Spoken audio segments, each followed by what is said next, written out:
আপনি কি জানেন যখন কোনো বেনামাজি ব্যক্তি মৃত্যুবরণ করে তখন তার কতটা কষ্ট হয়?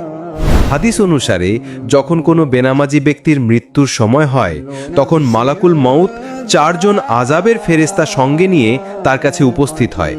তারা এতটা ভয়ঙ্কর রূপ নিয়ে আসবে যা দেখে মৃত ব্যক্তির কলিজা শুকিয়ে যাবে।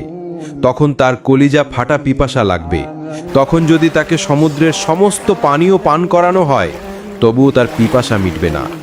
তখন মালাকুল মউত তার রুহু এতটা যন্ত্রণা দিয়ে কবজ করবেন, সেই কষ্ট যদি পৃথিবীর সমস্ত মানুষকে ভাগ করে দেওয়া হয় তবে পৃথিবীর সমস্ত মানুষই মারা যাবে। একবার চিন্তা করুন কতটা কষ্ট হবে একজন বেনামাজি ব্যক্তির মৃত্যুর সময়।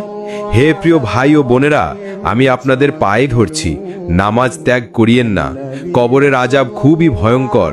কি হিসাব দেবেন সেই দিন আল্লাহর সামনে দাঁড়িয়ে, যেই দিন আদরের স্ত্রী, সন্তান, পিতা, মাতা কেউ কাজে আসবে না।